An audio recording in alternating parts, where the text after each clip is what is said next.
안녕하십니까. 세상 읽어주는 남자 이상훈입니다. 이 시간에는 트럼프와 시진핑의 표나는 휴전, G20 회의에서 무역 분쟁 관련해서 잠정적인 휴전을 할 것이라는 지금 내용이 계속 나오고 있는데요. 이와 관련해서 말씀드리겠습니다. 지금 한마디로 외교 전쟁의 막이 올랐습니다. 미중 무역 분쟁이 심각한 국면으로 치닫고 있는 가운데 G20 회의가 오사카에서 이제 열리는데요. 어제 홍콩 사우스 차이나 모닝 포스트발로 미국과 중국이 무역 전쟁을 휴전하고 협상을 재개하기로 잠정 합의했다는 보도가 나왔습니다. 트럼프와 시진핑 간의 정상회담은 29일 있습니다. 여기서 무역 협상 재개를 선언하기로 하고 이런 내용을 담은 보도 자료를 준비 중이라는 보도였습니다. 만약 이게 현실이 된다면 미국은 3천억 달러 규모의 중국산 수입품에 부과하기로 한 25% 관세를 보류하고 중국도 대미 희토류 수출 제한 추진을 취소하게 됩니다. 그리고 미중은 앞으로 연말까지 남은 하반기 6개월 동안 무역 협상을 벌이게 된다는 게 뼈대입니다. 사실 말이 거창해서 무역 전쟁 휴전이지 알맹이는 별게 없습니다. 이미 반하웨이 전선이 심각해지면서 미중 모두의 경제적 타격이 커지고 있습니다. 이미 미국은 2,500억 달러에 달하는 중국의 수출품에 관세를 매기고 있고 반하웨이 전선도 주동해서 나서고 있습니다. 그런데 G20 회의에서 뜻대로 안 됐다고 또 추가로 3천억 달러에 달하는 중국산 수출품에 대해서 관세를 매기면 미국 현지 민심이 폭발할 수도 있습니다. 미국인 입장에서도 미국 현지 수입품 물가가 올라가면서 인플레이션을 체감하는 분위기고 이미 상당수 미국 기업은 하웨이와의 거래 단절로 경영난을 겪고 있는 상황입니다. 일전에도 제가 미국 반도체 기업 등이 미국 행정부에 타협을 해달라고 중국과 로비를 진행하고 있다는 말씀을 드렸습니다. 트럼프도 시진핑도 이번 G20 회의를 계기로 싸움을 하더라도 한 템포 숨을 고를 필요가 있다는 공감대가 암묵적으로 형성돼 있을 거고 죽이 맞았을 뿐이라는 게 제 개인적인 판단입니다. 어찌됐든 잠정 합의를 하게 되면 미중 간 협상은 다시 재개되겠죠. 그 과정에서 하웨이에 대한 거래 재개 등은 거래 제한 등은 일정 부분 계속 끌고 가고 또 기존의 2,500억 달러에 달하는 중국 수출품에 대한 관세도 유지될 것입니다. 그러니까 계속 무역 전쟁은 기존간에 해왔던 것들은 조치들은 계속 지속되는 것이고 추가 조치가 없을 뿐이라는 얘기입니다. 그런데 한번 이런 질문을 해보겠습니다. 금방 얘기했던 무역 전쟁에 따른 미중의 동시적인 경제 타격 그리고 오랜 싸움으로 인한 피로도 이외에 잠시 휴전이라는 합의를 이끌어내는 잠정적인 휴전이라는 합의를 이끌어내는 보이지 않는 요인은 없었을까요? 제 개인적으로는 많다는 게 제 개인적인 판단입니다. 그런 얘기를 좀 드려보겠습니다. 일단 중국부터 보겠습니다. 중국은 지금 내부적으로 골치 아픈 악재가 적지 않습니다. 일단 홍콩 문제가 골치입니다. 일국 양제의 대표적인 케이스인 홍콩에서 대대적인 시위가 발발하면서 중국 정부가 멈칫할 수밖에 없는 상황인데요. 미중 무역 분쟁이 미중 간 패권 다툼에서 자유민주주의 체제와 전체주의 체제 간 대결로 확전되는 양상처럼 보여지는 게 중국 정부로서는 부담스러울 수밖에 없습니다. 시진핑이 도강양해에서 중국몽으로 너무 빨리 야심을 드러냈다는 내부 비판도 나오는 상황인데요. 홍콩 문제가 자칫 중국의 체제 불안으로 번질 수도 있기 때문입니다. 시진핑이 이번 G20을 코앞에 두고 하급히 북한 김정은을 만나러 간 것도 무역 분쟁에서 북핵 문제를 지렛대로 활용하겠다는 그런 계산도 있겠지만 트럼프에게 홍콩 문제를 이번 G20에서 자주 거론했다가는 별 재미가 없을 것이란 암시를 주기 위해서이기도 할 것입니다. 그러니까 내가 북한을 지렛대로 들고 있으니 트럼프 너도 함부로 홍콩 관련해서 문제를 제기하지 말라. 이런 시그널을 줬다는 겁니다. 홍콩만 아킬레스건이 아닙니다. 중국 입장에서는요. 중국 은행들이 지금 미국 정부에게 세컨더리 보이콧을 맞을 위기에 빠져 있는 점도 크게 우려되는 점입니다. 중국의 대형은행 3곳이 북한의 자금 세탁 혐의로, 그러니까 대북 제재 위반 혐의로 미국 금융체계의 접근이 차단 조치될 위기에 놓여 있습니다. 이게 이틀 전에 워싱턴 포스트에 나왔던 내용인데요. 2017년에 발생한 것 같습니다. 미 법무부 기록에 따르면 이들 중국 대형은행 세 곳이 북한 조선무역은행에 1억 달러, 한 1200억 정도 되겠죠. 세탁해준 혐의를 받고 있다는 겁니다. 지금 중국 은행의 면면을 보면요, 모두 쟁쟁한 큰 은행들입니다. 중국 9위 은행인 상하이 푸동발전은행, 또 국영은행인 교통은행과 자오상은행 등 세 곳이 그 은행인데요. 이 세 곳에 대해서 미국 법무장관과 재무장관이 요구하면 이 세 개 은행은 미 금융체계에 접근조차 할 수 없게 됩니다. 세계 은행 중 가장 덩치가 큰 곳이 바로 상하이 푸동발전은행인데요. 자산만 9천억 달러에 이릅니다. 세계적인 투자은행인 골드만삭스하고 비슷한 규모입니다. 이들 은행들은 미국 내 지점은 없지만 달러 거래를 위한 계좌를 당연히 갖고 있는데요. 달러를 사용하지 못하게 된다는 얘기는 은행에는 사용 선고와 같습니다. 실제로 지난 2005년에 북한의 자금 유통 통로로 활용된 마카오에 있는 방코델타 아시아라는 은행이 미국의 세컨더리 보이콧 제재로 외환 거래가 중단되면서 결국 파산했었습니다. 중국으로서는 제대로 코가 깨었다고 볼 수 있는데요. 개인적으로 보면 앞으로 중국은 이 건으로 상당한 어려움을 겪을 수도 있다고 저는 보고 있습니다. 물론 미국이 이들에게 세컨더리 보이콧 결정을 진짜로 때리고 이들 은행이 파산으로 몰리면 중국도 가만 있지는 않을 겁니다. 하지만 이 은행 중 한 곳만 도산해도 중국 경제는 이전에는 감히 상상도 못했던 위기가 생길 수도 있습니다. 그렇기 때문에 앞으로 중국이 물밑에서 이 은행권을 해결하기 위해서 엄청난 외교적 노력을 기울일 것으로 저는 봅니다. 사실 여담이지만요, 우리 국내 은행 중에서도 북한 석탄 밀수와 관련해서 문제 소지가 충분히 될 만한 은행이 몇 군데 있고, 여기에 사실상 관여되어 있다고 생각되는 우리 정부도 내부적으로는 이 시한폭탄의 타이머를 멈추기 위해서 먼지나게 뛰어야 되는 날이 올 수도 있다는 게 제 개인적인 생각입니다. 트럼프는 물론 이걸 지렛대로 국익을 챙기겠죠. 다시 중국 얘기로 돌아오겠습니다. 홍콩과 중국 대형 은행의 세컨더리 보이콧 제재 가능성, 이 두 건만 해도요, 시진핑으로서는 이번 G20 회의를 유연하게 가져가야 할 이유가 충분한 겁니다. 그럼 다시 미국 얘기로 돌아가 볼 거예요. 트럼프는 어떨까요? 요즘 트럼프의 행동을 보면요, 트럼프가 굉장히 예민해져 있다는 생각이 듭니다.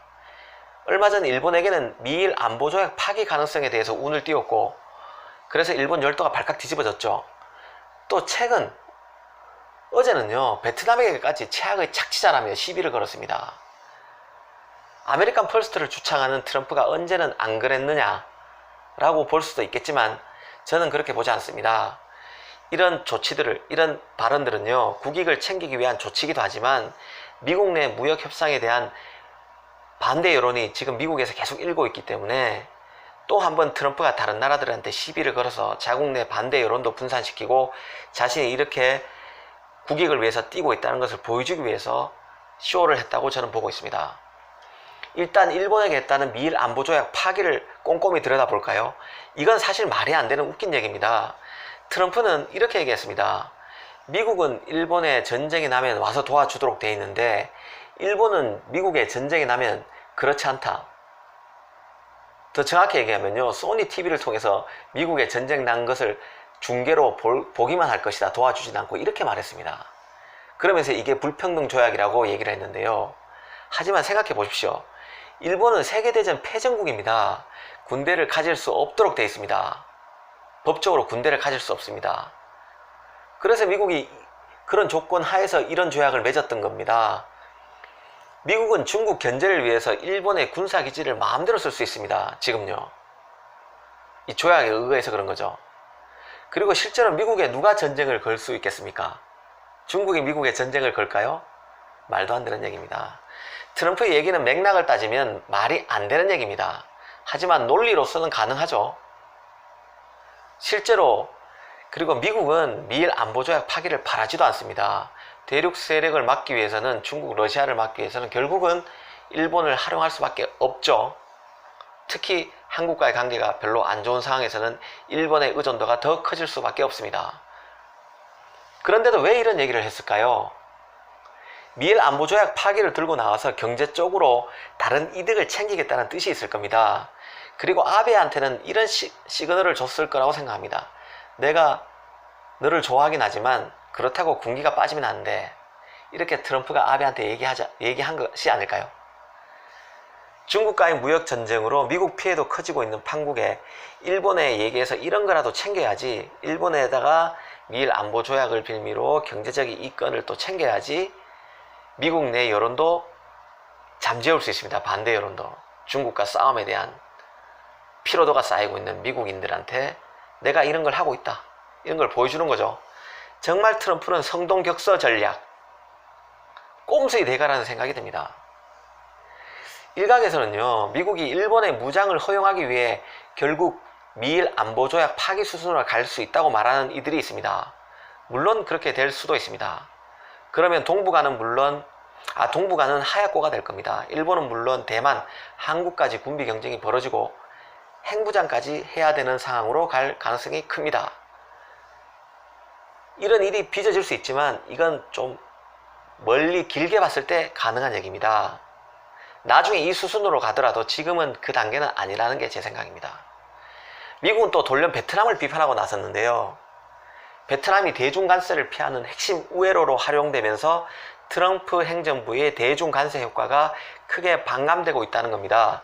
즉 수십억 달러 규모의 중국산 제품이 베트남을 비롯해 말레이시아, 필리핀, 캄보디아, 특히 베트남으로 원산지를 세탁해서 미국에 들어가는 방법으로 미국의 관세 폭탄을 피해가고 있다는 게 트럼프의 판단입니다.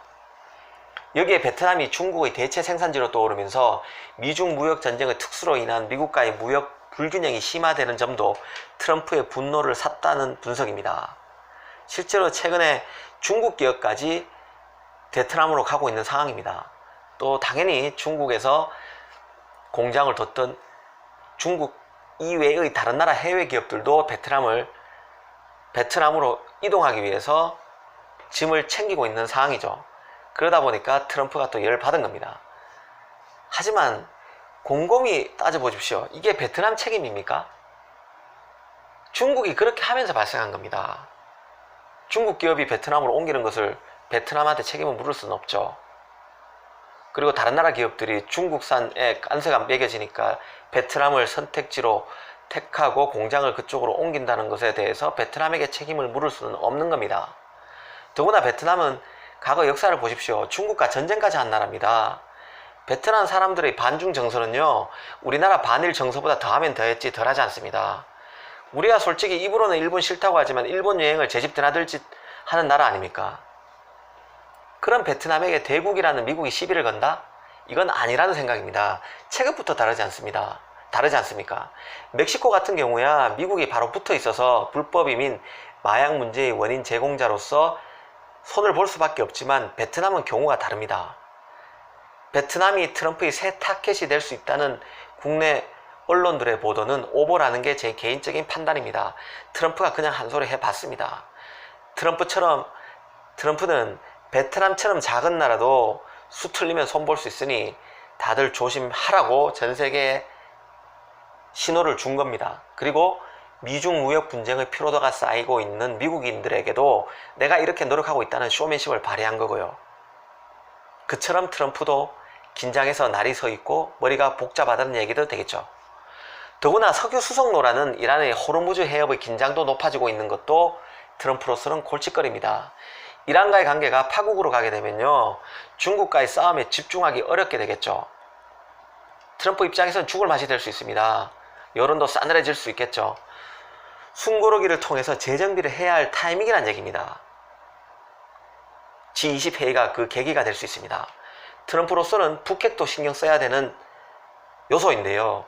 시진핑이 북한을 트럼프가 유리한 방향으로 끌어줄 수 있다면 하는 기대감이 내심 있을 수 있습니다. 트럼프 입장에서는요.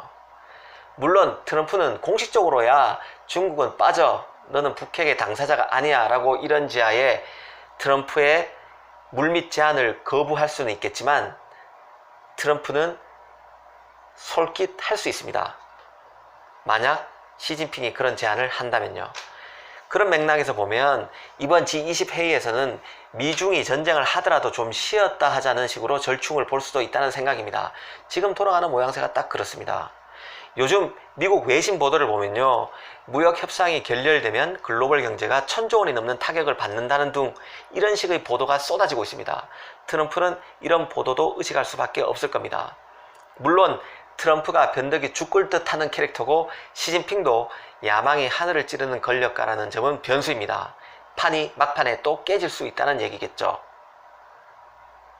이 시간에는 G20을 앞두고 G20이 개막했는데 이를 통해서 트럼프와 시진핑이 어정쩡한 봉합, 잠정 휴전에 들어갈 수 있다는 얘기에 대해서 한번 말씀드렸습니다. 그 이면의 진실을 말씀드렸습니다. 감사합니다.